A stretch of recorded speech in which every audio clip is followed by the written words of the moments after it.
Martinoco from the Contemporary Arts Museum, Houston's Teen Council. My name is Matthew Messinger. And I'm Jones Mays. At the Teen Council, we're really a group of 14 students who are driven and who help produce public programming that serves the local Houston teen community. Today we're joined by Troy Montes Michie to ask a few questions. So our first question would be, what were you like as a teen? It's a good question. As a teen, I think I was kind of nerdy. From what I'm remembering back, I mean, I've always been interested in art. So I was like a part of the high school art club and took art classes.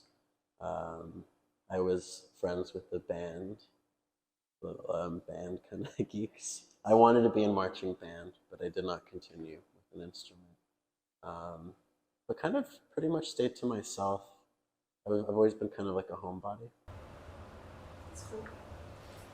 What films first inspired you? Man, I remember being younger, and I guess we had access to cable television sometimes, and I was often watching TV when I wasn't supposed to be.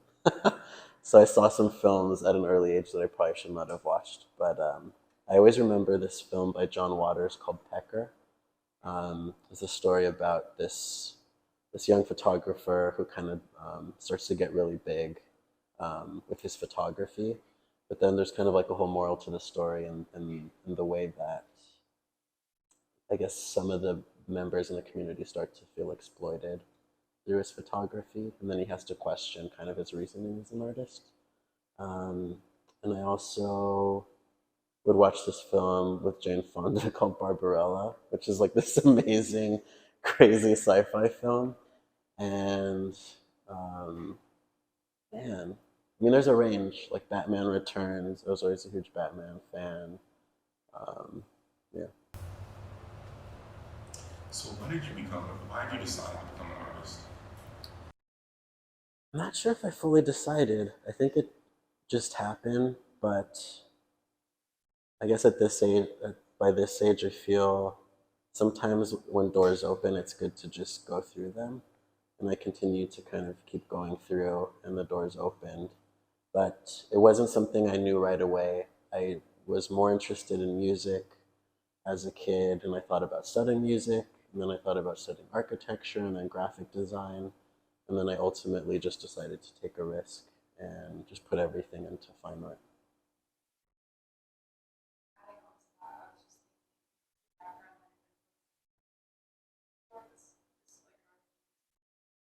A little bit. I mean, El Paso does have artists, but none like in my immediate family.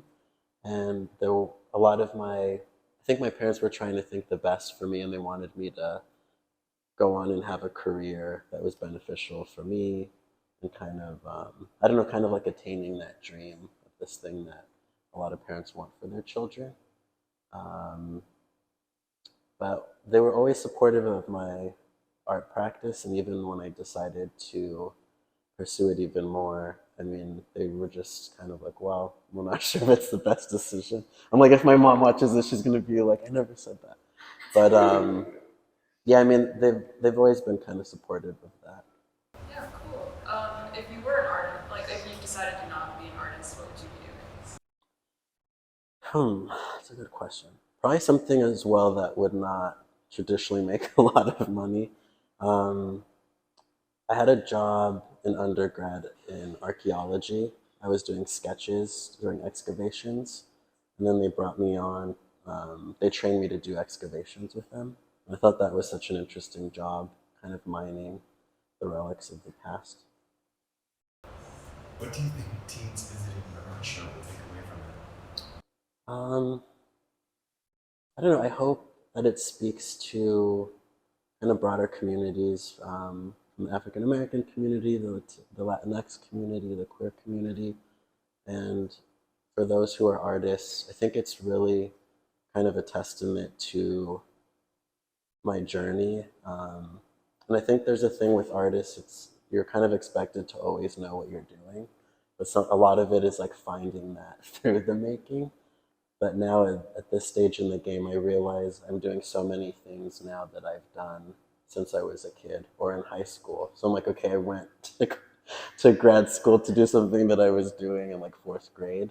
But I think it's all kind of a part of this journey. So even if something doesn't totally seem clear, like eventually things fall into place. So we know that some of your pieces are inspired by the Zoot Suit movement. So what is that movement and why is it important to share that story?